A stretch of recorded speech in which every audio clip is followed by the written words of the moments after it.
Hello everyone. Welcome to my kitchen. I'm Cassie. Thanks for coming along with me today and allowing me to bake your day my way. I hope everyone's day started on a positive vibe as mine did. I hope that we are saying prayers for those who are um, going through all of the storms and the hurricanes. Um, we just say a silent prayer that everyone is going to be safe and that the Lord is going to take care of them. So, um, today I'm going to, first I gave you a different angle so I can work back and forth. But today I'm going to bake a cake. This is a classic pound cake. Classic pound cakes date back centuries. And over the years they have been modified. People add, even myself, different extracts. We add sour cream. Whipping cream, we give them a different name: sour cream pound cake, whipping cream pound cake, $1 million pound cake. It all has to do with the ingredients that you're incorporating into the bake. All right, so today I'm just going to do just a classic pound cake. Everything is by weight. When you do your if you do the traditional pound cake, everything is by weight. And also with the traditional pound cakes, there's no baking powder, no baking soda, because the eggs are going to be your leavening ingredients, because they're leavening ingredients as well. I don't add salt to mine, but some of the recipes that I've seen over the years, people, they say it's an old-fashioned pound cake or a southern pound cake, and it has salt, baking powder, baking soda in it. Also, with the old-fashioned pound cake, it's usually just your flour, a pound of flour, a pound of sugar, a pound of butter, and a pound of eggs. That's your traditional pound cake. But if you would like to add milk, you can add 3/4 cup of milk, and they still classify it as a southern pound cake or an old-fashioned pound cake. All right. So with that being said, we're gonna get started. I have taken out 4 sticks of butter. As you know, 4 sticks of unsalted butter. This makes 1 pound of butter. So I'm going to transfer this to my mixing bowl, 1 stick at a time. You do allow it to come to room temperature. The longer you leave it out, the softer it gets and the better it is, and the quicker your mixing process of the butter is going to be. And also, when you cream the butter and sugar, it'll cream quicker the softer your butter is. So I took this out, probably about 3 hours ago, roughly. Okay. So that's the first thing. And I'm going to just mix the butter in the blender. And I'm going to do this for roughly about 3 minutes.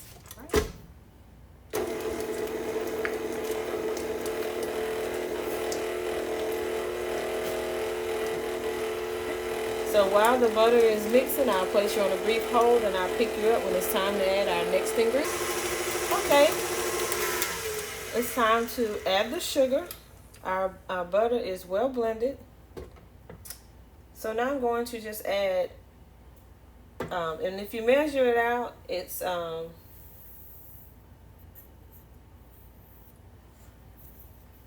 3 cups of sugar. Now I'm going to cream the butter and the sugar. Now this is going to take, because I have 4 sticks of butter, this is going to take roughly between 8 and 10 minutes, because as I've always said in the recordings, that you want to make sure that it is creamy, it's very fluffy, it's almost the consistency of ice cream, right? And that's when you know you have your butter and your sugar creamed properly. So we're going to turn the blender on. I'm going to place it on stir because I just want to get the butter and the sugar introduced to each other. I want them to become incorporated. And then I'm going to increase the speed and I'm going to time it. And I'm going to time it roughly 8 minutes.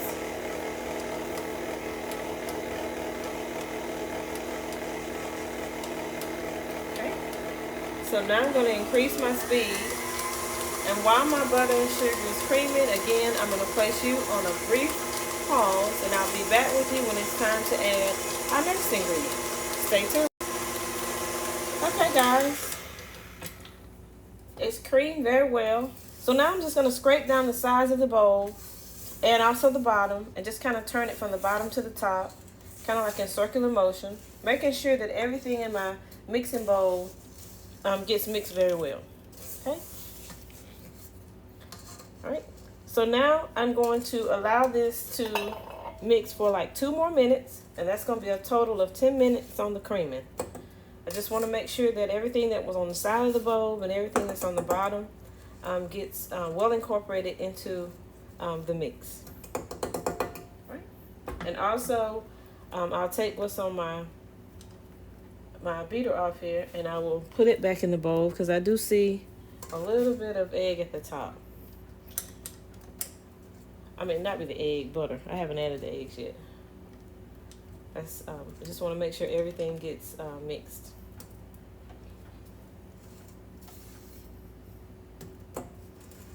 All right. So I'll start again, and I'll pick you up when it's time to add the eggs. Hang tight. Okay, guys, I'm back. Now I'll show you. You see how creamy and fluffy the eggs and the sugar are? It looks like ice cream. Okay. All right, so now that we have our butter and our sugar creamed, now I'm going to add the eggs. Now, depending on the brand of eggs and the size of eggs that you purchase, the number of eggs that you incorporate as a pound is going to be different.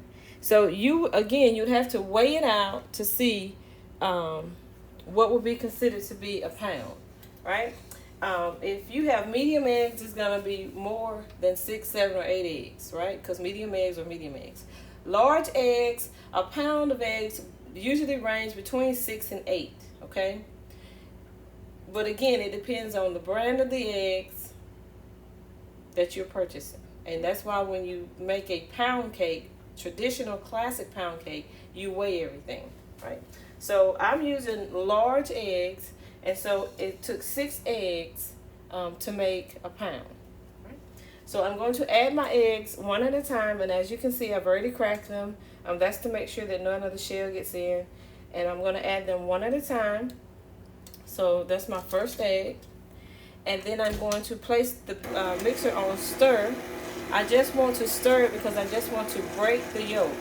I don't want to beat it yet because I don't want it to be tough. Because if you overbeat your cake, the gluten's going to start to form and you're going to end up with a tough cake. All right, and I also don't want any tunnels in the cake. I don't want any streaks of eggs in my cake. All right, so I'm just going to add my second one. And I'm just going to stir. You just want to incorporate it in. Just get the yolk broken and so that it's mixed in.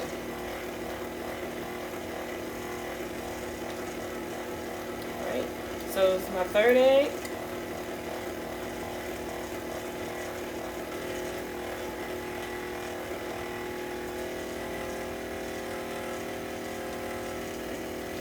Fourth.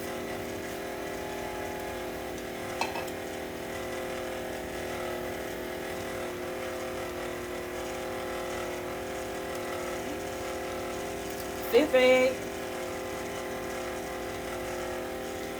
And eggs again are leavening as well. They're part of the leavening process. Eggs, baking soda, baking powder, and then the cream of tartar, you can add it and it reacts with the baking soda and the baking powder. But this is also a leavening ingredient. That's why there's no baking soda or baking powder in a classic pound cake, because the leavening was based on the eggs. And that's egg number 6.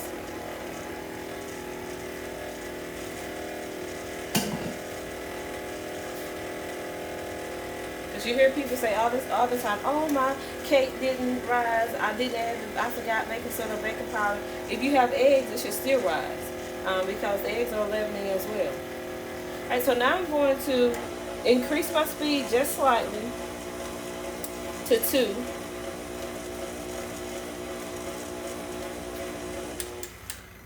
And now I'm going to scrape down the sides of my mixing bowl because I see egg on the side.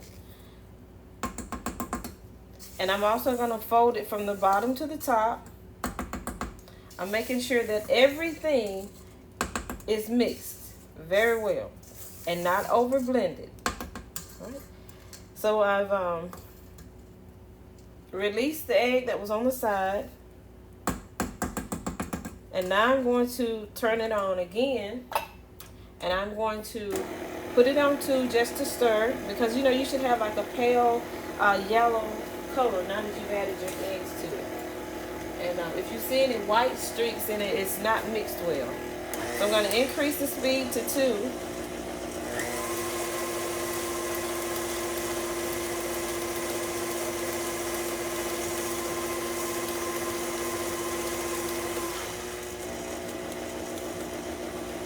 Okay.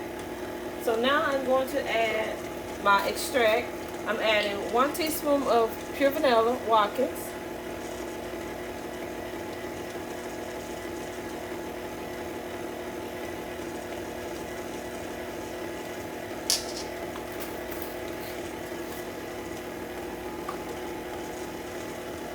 And I'm also going to add 1 teaspoon, and you can do creme bouquet or you can use the cake batter, either one. I'm using the cake batter. Also 1 teaspoon.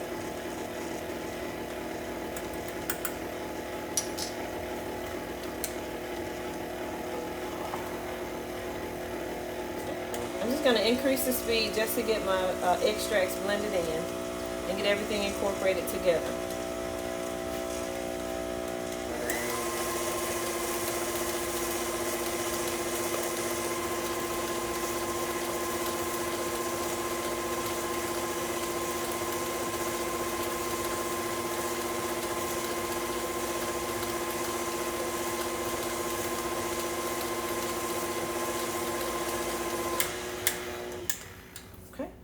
So now I'm ready to add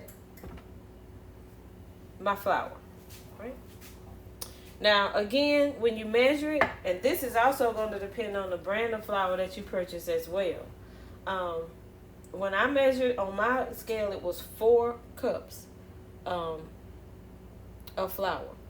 But it could go anywhere from 3 to 4 depending on the flour that you purchase. And also the balance, the scales that you're going to use as well, because they're all not calibrated the same, right? So you weigh it out. I'm just going to add a little at a time, roughly eyeballing it, about a cup.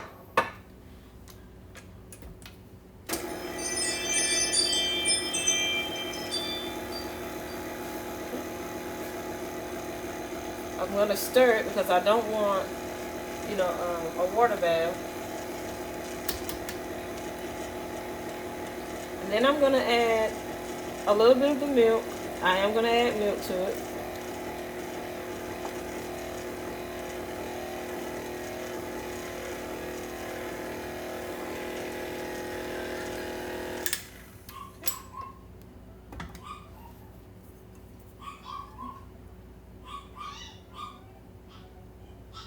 Roughly about another cup of the flour.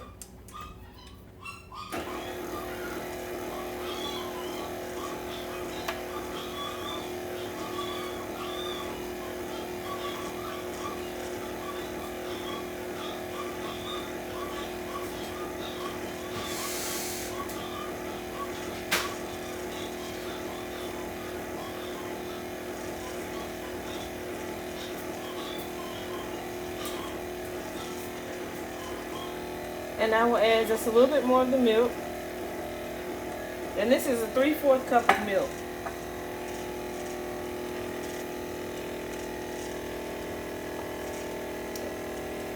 I'm going to add a little more flour.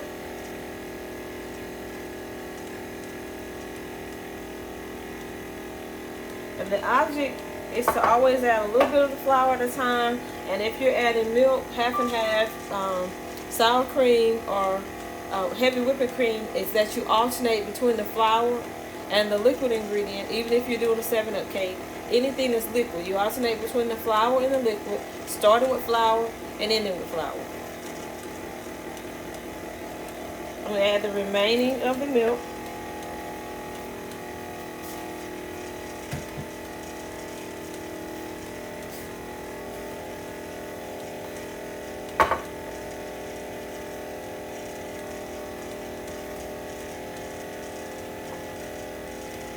And I'm going to add the last of the flour.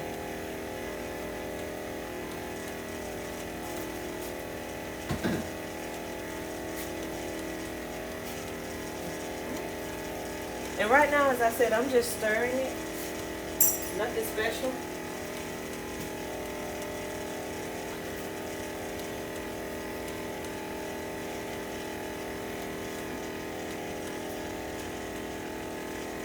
I'll increase the speed slightly. Now this step is important because this is in any cake. You don't want to overbeat it, right? You've went through every step. You've made sure that everything was well incorporated. And then when you get to the last step, which is adding your flour and your liquid ingredient, you don't want it to be overbeat because you don't want a tough cake, and you also don't want to see tunnels in your cake. So I'm just going to scrape down the sides again. And while I'm scraping down the sides, I kind of go through the middle and I flip it from the top to the bottom. And I can kind of see if it's mixed well. If you see anything like white streaks in a pound cake, then you know that you need to blend it a little more because something didn't mix. And I just fold it from bottom to top, from bottom to top. And also this is a good stir as well. And make sure you're scraping down the sides of your mixing bowl.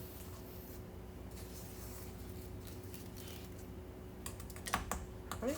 And also the mixer, your blender, you want to make sure you scrape it as well.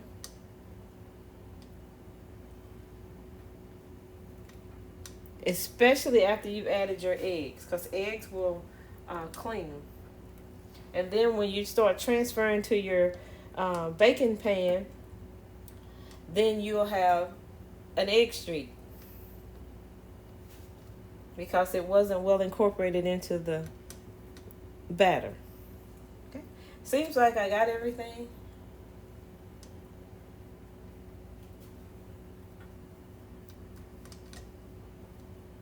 Okay. So now I'm going to do the final mix on this.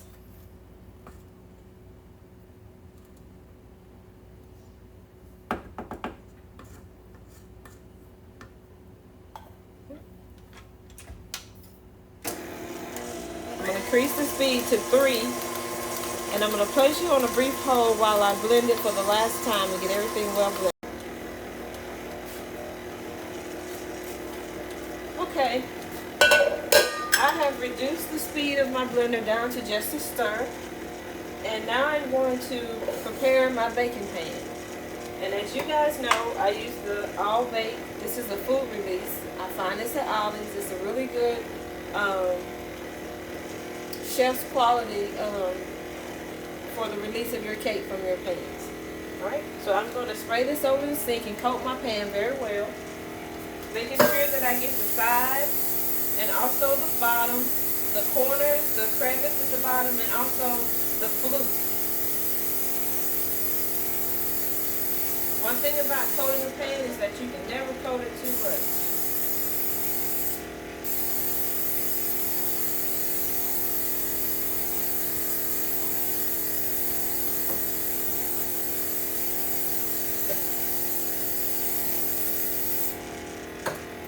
And you can also use the pan, and I use the one that has butter. That's a good one as well. As you can see, the pan is coated well. And my trick is that I add a little bit of sugar. I just take it and sprinkle sugar along the bottom of the pan, along the flute. And also, I put it around the sides of my pan. I just sprinkle it. There's no trick to it. You just sprinkle it in. And this also helps to your cake to be released from the pan very well.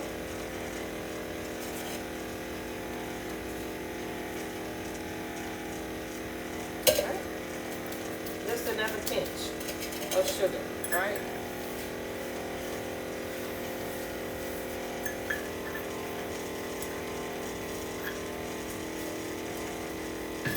Okay, so now the cake is ready to be transferred from my mixing bowl, and as you can see, it's very creamy. So the cake is ready to be released from the mixing bowl and placed into the baking pan. I have my oven preset at 325 degrees of Fahrenheit. And I'm going to bake the cake for 1 hour and 10 minutes. And as you all very well know, oven temperatures vary.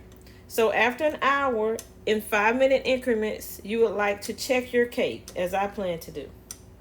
Some ovens may take an hour and 10 minutes. Some may take an hour. Some may take an hour and 20 minutes. Some may take an hour and 25 minutes. It just depends on your oven. But you know your oven as I know mine. And on any given day, an hour and 10 minutes is the mark. All right? So I've released everything. And now I'm going to pull off my pan here. And I'm going to transfer my batter to my baking pan. I just simply pour it in, and I just go around and around and around until it stops flowing. And then I use my spatula to scrape it down.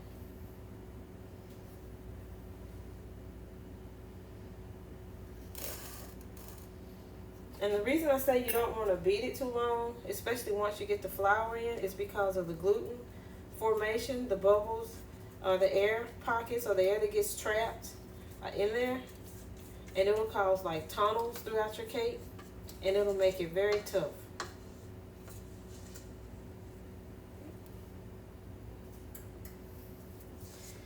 Alright, so I just scrape down the sides of the mixing bowl very well to make sure that everything is released from the sides and that everything ends up in my baking pan. Okay, good deal.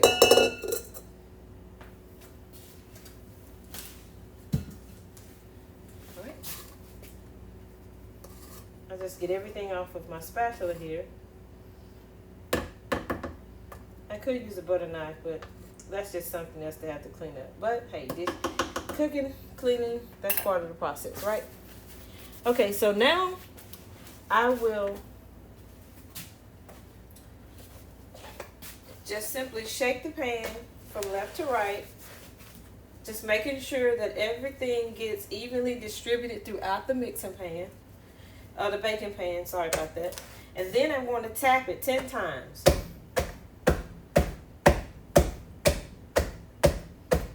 That releases any air bubbles that are trapped.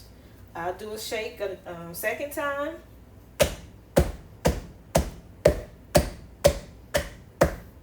I'll tap it 10 times. I don't really see any air bubbles. So that means I did a really good job. So that means I did a really good job mixing. All right. So now I'm ready to place the cake in the oven. So what I'll do is I will place it on my bottom right center oven. That's the hottest part of the oven. I do have a liner in my oven. Mine never cooks over, but some people have those issues. Make sure you line the bottom of your oven. I purchased one, but you can actually use like foil. And that works just as well. Or you can put a baking sheet under it. All right. So now I have my cake in the oven. It takes exactly an hour and 10 minutes. After an hour, I will check it.